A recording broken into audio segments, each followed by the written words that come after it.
প্রশ্ন।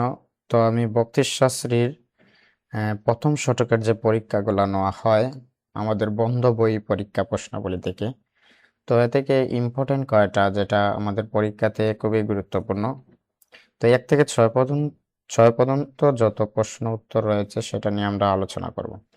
তো এখানে যদি কোনো ভুল ত্রুটি থাকে অবশ্যই সংশোধন করার চেষ্টা করবেন। তো এখানে দেখতে পাচ্ছেন প্রথমত হচ্ছে শ্রীমদ্ ভগবদ গীতাকে কেন পূর্ণাঙ্গ ভগবত তত্ত্ববিজ্ঞান বলা হয়। এটা প্রথম অধ্যায় প্রথম শ্লোকের অধীনে এটা। তো আমরা এখানে দেখতে পারবো এখানে আরেকটা রয়েছে শ্রীমদ্ভগবত অধ্যয়নের সময় কোন শর্ত পালন করতে হয়, এটাও প্রথম শ্লোকের অধীনে। পাণ্ডবদের বিজয়ের লক্ষণ সমূহ একটি তালিকা তৈরি করুন। এবং হৃষিকেশ ও গুরাকেশ শব্দের অর্থ কি? কুরুক্ষেত্রের যুদ্ধে আত্মীয় স্বজনদের দর্শন করে অর্জুন কি হৃদয়ের দুর্বলতার কারণে মোহগ্রস্ত হয়েছিলেন? প্রকৃত কারণ কি ছিল? যথার্থ জ্ঞান অর্জনের প্রকৃত পন্থা কি? তো আমরা এখানে এই যে ফরম্যাটের জন্য এখানে বানানটা একটু ভুল আছে। এখানে আমরা বুঝে নেব শ্রীমদ্ ভগবদ গীতাকে কেন পূর্ণাঙ্গ ভগবত তত্ত্ববিজ্ঞান বলা হয়। তো শ্রীমদ্ ভগবদ গীতায় ভগবান, জীব, জগৎ, কর্ম, কাল ও ধর্মের সম্পূর্ণ সুসম্মানিত তত্ত্ব আলোচনা করা হয়েছে। এতে জ্ঞান, কর্ম ও ভক্তি এই 3 যুগের সমন্বয়ে পরম সত্য উপলব্ধির উপায় বর্ণিত হয়েছে। তাই একে পূর্ণাঙ্গ ভগবত তত্ত্ববিজ্ঞান বলা হয়। তো এখানে 5 নম্বর প্রশ্ন হচ্ছে ভগবদ গীতা অধ্যয়নের সময় কোন 3টি শর্ত পালন করতে হয়? শ্রদ্ধা, ভক্তিভাবে অধ্যয়ন করা, শুদ্ধ একাগ্র চিত্তে পাঠ করা, আচার্য বা গুরুর নির্দেশ অনুসারে সঠিকভাবে অর্থ গ্রহণ করা। 9 নম্বর প্রশ্নের উত্তর হচ্ছে বা প্রশ্ন হচ্ছে পাণ্ডবদের যুদ্ধ জয়ের লক্ষণ সমূহ একটি তালিকা তৈরি করুন। শ্রীকৃষ্ণের উপস্থিতি ও আশীর্বাদ। পাণ্ডবদের যুদ্ধ জয়ের লক্ষণ সমূহ হচ্ছে শ্রীকৃষ্ণের উপস্থিতি ও আশীর্বাদ। 2 নম্বর হচ্ছে অর্জুনের রথের সারথিতে ছিলেন স্বয়ং শ্রীকৃষ্ণ। ধর্মক্ষেত্রে সমর্থন পাণ্ডবদের পক্ষে ছিল। অর্জুনের রথে হনুমান চিহ্নিত পতাকা ছিল।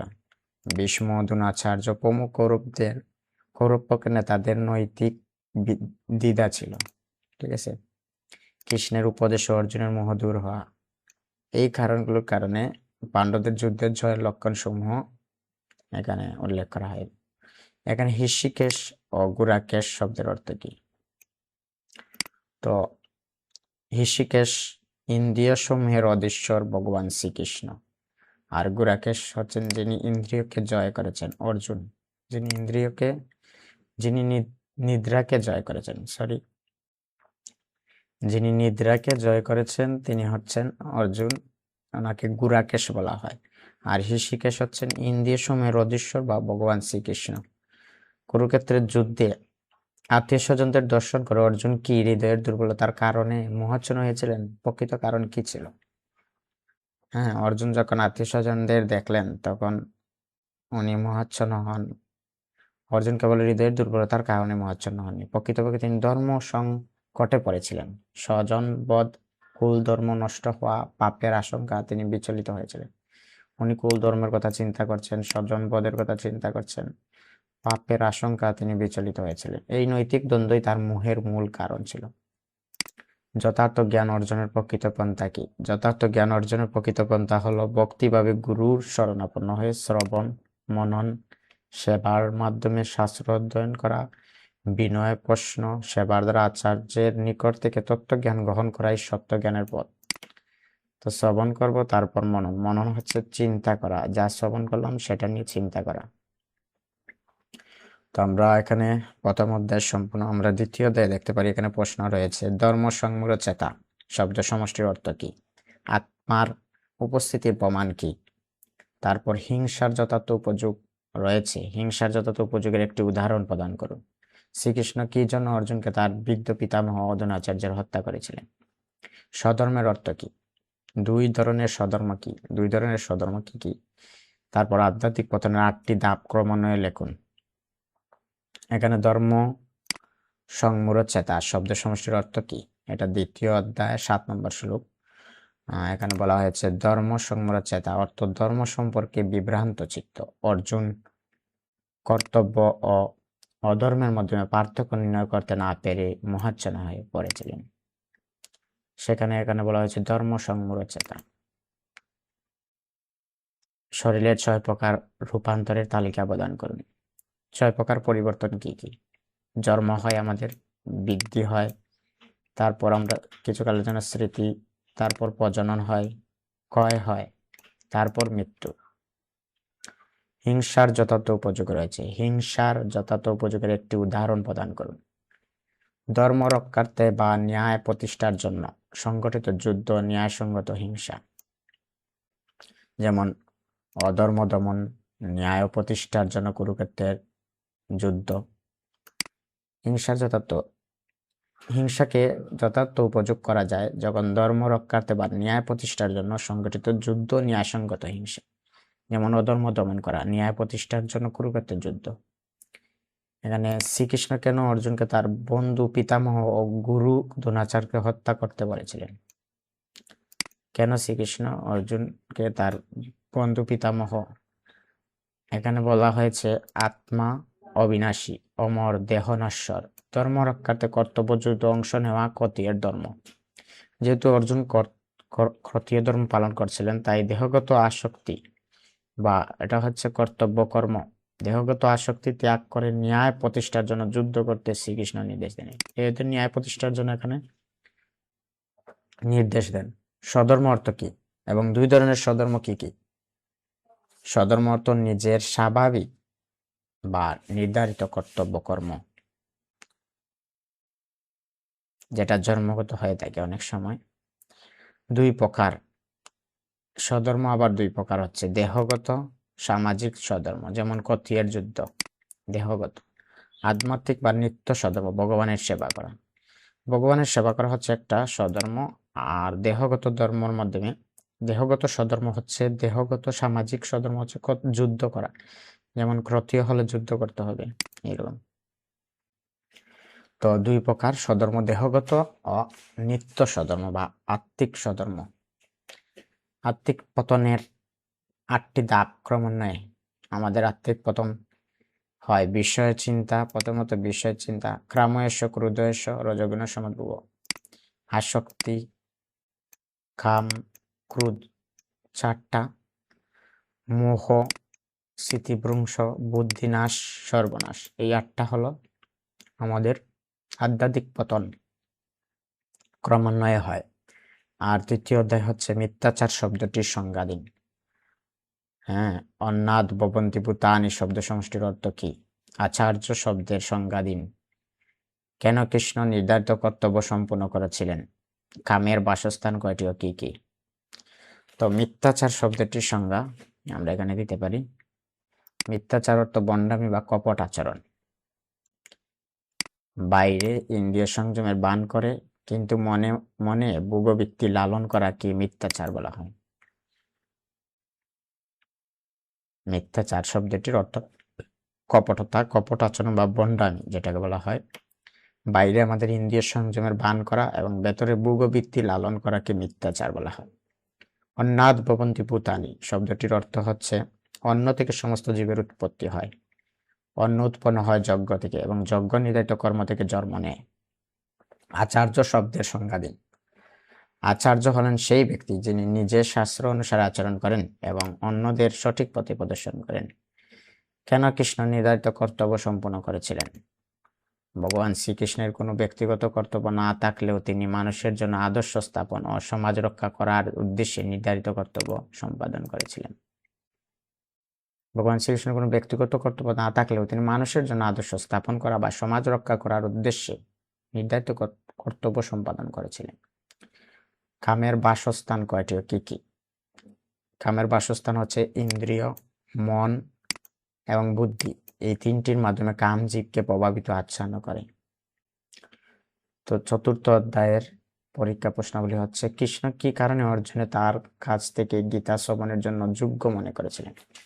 6 প্রকার কৃষ্ণের আবির্ভাবের কারণ কি কি? শ্রদ্ধা হতে প্রেম পর্যন্ত ভক্তির 9টি ধাপের তালিকা তৈরি করুন। 12 জন মহাজনের নাম কি কি? কর্ম, কর্ম বিকর্মের সংজ্ঞা দিন। তো তাৎপর্যতে ব্রহ্মচারী বা গৃহস্থের কর্তব্য বর্ণনা করুন। সদ্গুরু শরণাগত হওয়ার পদ্ধতি বর্ণনা। তো কৃষ্ণ কি কারণে অর্জুনে তার কাছে গীতা শ্রবণ করা মনে করেছিলেন? এখানে আমরা একটা ইন্টার দিই।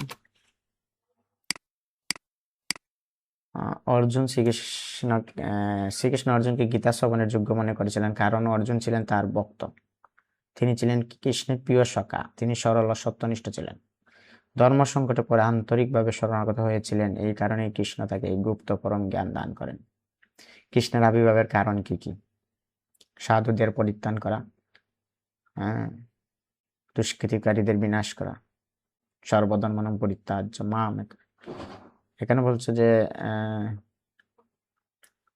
ইয়দা ইয়দা হি ধর্মস্য, যেটা 4 দুষ্কৃতিকারীদের বিনাশ করা, ধর্মের পূর্ণ প্রতিষ্ঠা করা, শ্রদ্ধা হতে প্রেম পর্যন্ত ভক্তির 9টি ধাপের তালিকা। এটা 8ম অধ্যায়ের 10ম শ্লোকে আছে। শ্রদ্ধা, তারপর সাধু সঙ্গ, ভজন ক্রিয়া, অনর্থ নিবৃত্তি, নিষ্ঠা, রুচি, আসক্তি, ভাব এবং প্রেম। এই 9টা ক্রমান্বয়ে। 12 জন মহাজনের নাম কি? ব্রহ্মা, নারদ, শম্ভু, চারকুমার, সনত, সনাতন, সনন্দ, সনত কুমার, কপিল, স্বয়ংভু মনু, প্রহ্লাদ, জনক, ভীষ্ম, বলি মহারাজ, সুখদেব গোস্বামী, যমরাজ। হচ্ছেন 12 জন। তো বলা, আমরা এই 12 জন মহাজনদের নাম মুখস্থ করতে হবে। কর্ম ও কর্ম বিকর্মের সংজ্ঞা দিন।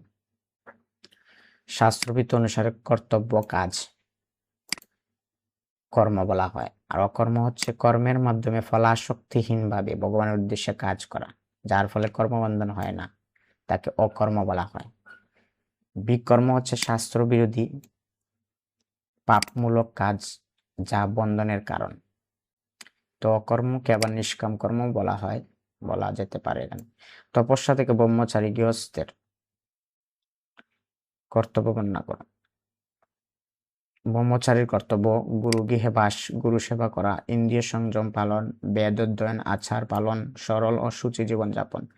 আর গৃহস্থের কর্তব্য হচ্ছে ধর্মমতে বিবাহ, সংসার পালন, অতিথি, ব্রাহ্মণ, অভাবীদের সেবা, যজ্ঞ, দান, তপস্যা পালন, সততা, ন্যায়ের মাধ্যমে জীবিকা নির্বাহ। সদ্গুরু শরণাগত হওয়ার পদ্ধতি বর্ণনা। সদ্গুরু শরণাগত হওয়ার 3টি পদ্ধতি। পণিপাত, পরিপ্রশ্ন সেবা, যেটা শ্লোক 4:34 রয়েছে। বিনয়ের সঙ্গে আত্মসমর্পণ করা, পরিপ্রশ্ন যথার্থভাবে জিজ্ঞাসা করে জ্ঞান লাভ করা, আন্তরিকভাবে গুরু সেবা করে সন্তুষ্ট করে ওনার সাথে প্রশ্ন জিজ্ঞাসা করা বিনীতভাবে। তো এখানে 5ম অধ্যায়ে কৃষ্ণের মত অনুসারে কে প্রকৃত সন্ন্যাসী, একজন যথার্থ পণ্ডিত কিভাবে কর্মকে দর্শন করেন, এবং পণ্ডিতা সমাদর্শিনা শব্দ সমষ্টির সংজ্ঞা দিন। সর্বোত্তম জনহিতকর কার্যটি কি? শান্তির সূত্রটি কি? কৃষ্ণের মত অনুসারী কে প্রকৃত সন্ন্যাসী? যিনি কাউকে ঘৃণা করেন না এবং কিছু কামনা করেন না, যিনি দ্বন্দ্ব, সুখ, দুঃখ, লাভ, ক্ষতি থেকে মুক্ত, তিনি প্রকৃত সন্ন্যাসী। তিনি সর্বদা সমভাবাপন্ন। একজন যথার্থ পণ্ডিত কিভাবে কর্মকে দর্শন করেন? যথার্থ পণ্ডিত সাংখ্য, জ্ঞানযুগ, কর্মযুগকে একই লক্ষ্যপথ বলে দেখেন। তিনি বোঝেন যে সঠিকভাবে যে কোনো একটি অনুসরণ করলেও পরম ফল লাভ করা যায়। পণ্ডিতা সমদর্শিন শব্দ সমষ্টির সংজ্ঞা। প্রকৃত জ্ঞানীগণ বিদ্যা বিনয় সম্পূর্ণ ব্রাহ্মণ, গুরু, গরু, হাতি, কুকুর, চণ্ডাল, সকলের মাধ্যমে সমভাবে আত্মাকে দর্শন করেন, অর্থাৎ তারা সকলে জীবের প্রতি সমদৃষ্টি রাখেন। সর্বোত্তম জনহিতকর কার্যটি কি? মানুষকে আধ্যাত্মিক জ্ঞান, ভগবত ভক্তির পথে পরিচালিত করা, যাতে তারা পাপ মুক্ত হয়ে জন্ম মৃত্যুর বন্ধন থেকে মুক্ত হতে পারে। এটাই সর্বোত্তম জনহিতকর। শান্তির সূত্রটি হচ্ছে ভুক্তারম যজ্ঞ তপস্যাম সর্বলোক মহেশ্বরম সুহৃদম সর্বভূতানাম গাতুয়া মাম শান্তিমিচ্ছতি।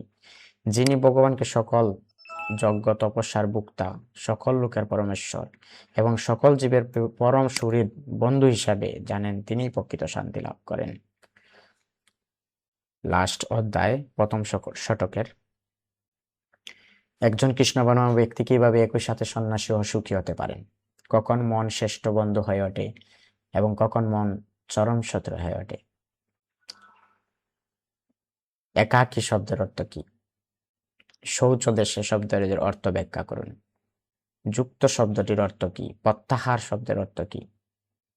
কৃতজ্ঞ কার্যহীন যোগীর যা ঘটে তা বর্ণনা করেন। যুগভ্রষ্ট 15 নম্বর নয় 16 নম্বর, যুগভ্রষ্ট ব্যক্তির গতি বর্ণনা করেন। তো একজন কৃষ্ণ ভবনামিত ব্যক্তি কিভাবে একই সাথে সন্ন্যাসী ও সুখী হতে পারেন? যিনি কর্মফলের প্রতি আসক্ত না হয়ে কর্তব্য কর্ম পালন করেন, তিনি প্রকৃত সন্ন্যাসী ও যোগী।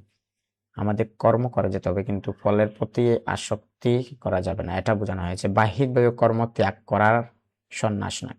বাহ্যিকভাবে আমরা কাজকর্ম ত্যাগ করে তাহলে এটা সন্ন্যাস নয়, বরং কামনা ত্যাগ করে ঈশ্বরার্পিতভাবে কর্ম করা, ভগবানের জন্য কর্ম করা প্রকৃত সন্ন্যাসী। এভাবে কর্ম করলে তিনি অন্তরে শান্তি ও সুখী লাভ করেন। কখন মন শ্রেষ্ঠ ও বন্ধু হয়ে ওঠে, কখন মন চরম শত্রু হয়ে ওঠে?